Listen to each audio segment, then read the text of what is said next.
Football is an integral part of British culture. If horse racing is the sport of kings, then football is the sport of the people, with millions flooding stadiums every weekend to cheer on their heroes. During the 1984-85 season, Bradford City had given their supporters plenty to cheer about. The atmosphere at their final game being one of celebration, but over the course of 4 short minutes, things would take a dramatic turn for the worse and end in tragedy. In today's episode of Well I Never, the story of the 1985 Bradford City Stadium fire, an incident largely considered to be amongst the worst disasters in the history of British football.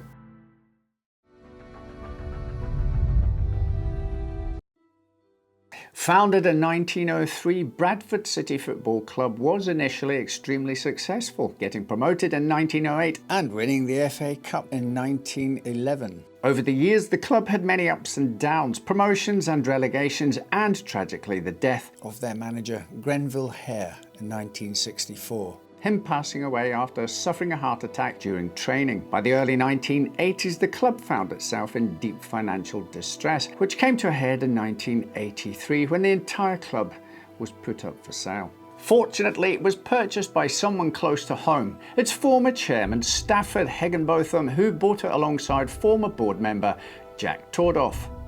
Under their leadership and that of player-manager Trevor Cherry, Bradford City Football Club was able to begin anew, knitting together a 13-game unbeaten run, which included 10 wins. This saw them top Division 3, with them clinching the title in the penultimate game of the season, a 2-0 win over Bolton Wanderers. During this period, the club played at the Valley Parade Stadium, which was originally designed as a rugby ground but was revamped in 1908. It hadn't been touched since then, which meant that the entire venue was antiquated, ramshackle, and practically ancient. In the book 56, The Story of the Bradford Fire, author Martin Fletcher described the inside of the Valley Parade Stadium. The seats themselves were effectively claret-painted planks of wood, suspended and supported by blocks of wood at either end and divided by steel markers into individual bench seats. The markers and end blocks were nailed to some sturdy-looking wooden floorboards that had been laid over wooden sleepers set into the valley. Many hated the rickety stadium, and the renowned football ground writer Simon Inglis even saying that the view from the stand was like watching football from the cockpit of a Sopwith Camel. Knowing that their home stadium wasn't particularly well liked, Bradford City Football Club proposed several drastic changes, including the installation of timber seats, new stairwells, and a press room, among other things. These proposals were so grand that their advisors projected the team's budget for the next 3 seasons would be completely consumed. It was for a good cause though, and so the plans, despite their astronomical price tag, were given a seal of approval. But unfortunately for Bradford City Football Club, their lack of modernisation before now would have a much higher cost. May the 11th, 1985, and Bradford City was set to play their final game of the season against Lincoln City. With the title already sealed, this match was set to be a chance for their fans to celebrate with the team. On that Saturday, the crowd reportedly numbered at least 11,000, mostly there to see Bradford lift the trophy.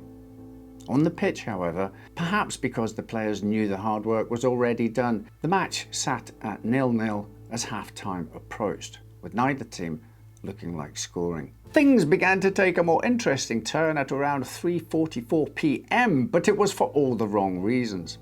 A few people in the crowd began to notice a trail of white smoke rising from one of the seating sections. Not knowing how severe the situation was about to get, a group of fans began to chant, "Bradford's burning, Bradford's burning. Fetch the engines, fetch the engines." Later, TV commentator John Helm stated that the smoke had been caused by an Australian tourist whose lit cigarette had accidentally dropped in between the floorboards.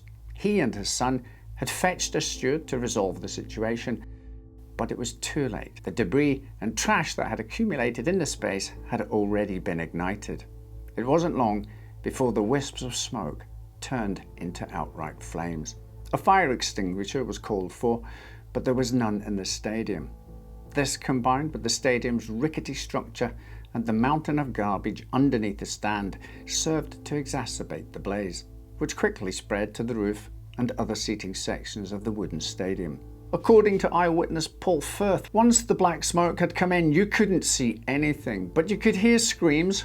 You could hear people trying to kick at solid doors to get out, trying to escape from whatever route they could. I made the decision to go over the seats and climb down to the pitch. A police officer was shouting at us to get onto the pitch, partly to clear the way for others, but also because the heat was so intense. With more than 10,000 people panicking and trying to escape, the situation immediately turned into chaos. This was made even worse when molten tar began to drip from the roof, lighting clothing and skin alike. Many also found themselves crushed by the crowd, which had surged upwards to the back of the seating stands where the exit doors were. Others had fled downwards towards the pitch, where the absence of a perimeter fence made it possible to reach safety. Many experts believed that this was the reason why the death toll was relatively low despite the magnitude of the fire and the subsequent stampede. Had there been a barrier, the casualties would have likely been in the hundreds or even thousands. Needless to say, the fire was incredibly devastating. In the space of 4 minutes, it had turned the entire stadium into a deadly inferno that ultimately claimed the lives of 56 people, several of whom were children. Among them were 13-year-old Felix and 11-year-old Rupert Greenwood, both of whom had been ushered away by a parking enforcement officer who sought to keep them safe from the fire by draping his tunic over them. They never made it out though.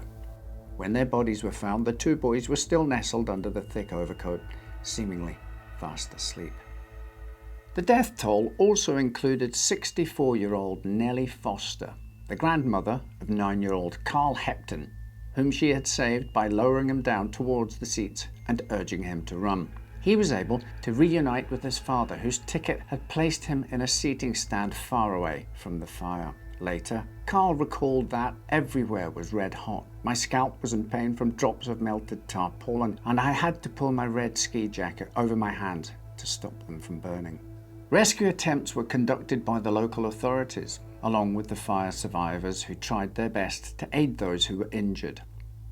The Bradford City team also helped evacuate the crowd, with coach Terry Urth leading people onto the pitch while players, including John Hawley, led fans to an exit. The fire department arrived at the scene 4 minutes after they were called. However, the rickety stadium had been easily consumed by the blaze. By the time they got to work, they were already facing massive flames and dense smoke, which, combined with the thousands of people still inside the venue, hampered their efforts to fight the fire.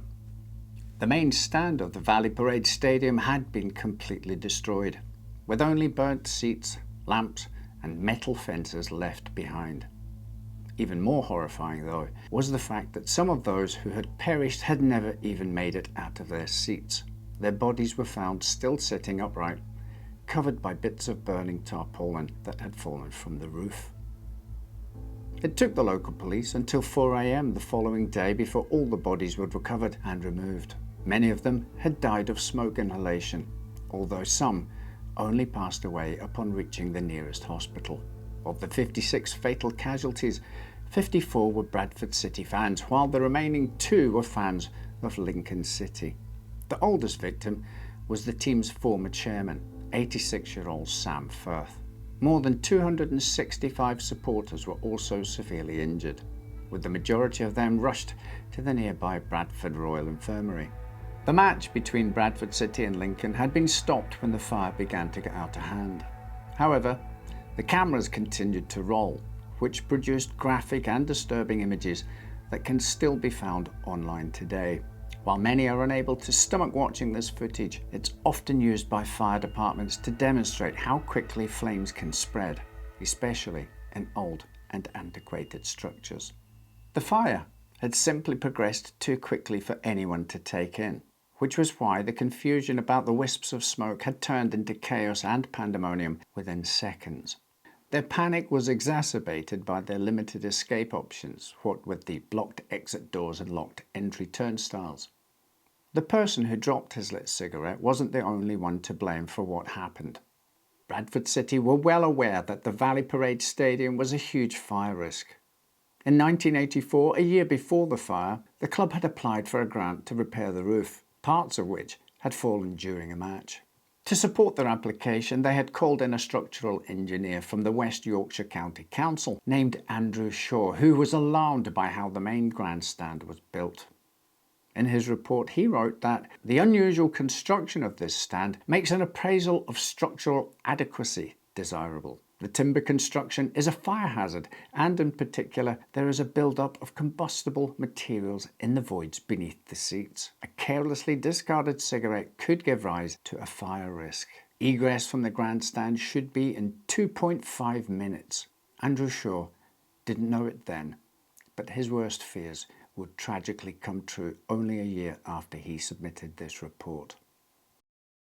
News of the Bradford City Stadium fire sent shockwaves across the world, with notable figures including Queen Elizabeth II, then Prime Minister Margaret Thatcher, then Chancellor of Germany Helmut Kohl, and even Pope John Paul II sending their condolences and deepest sympathies.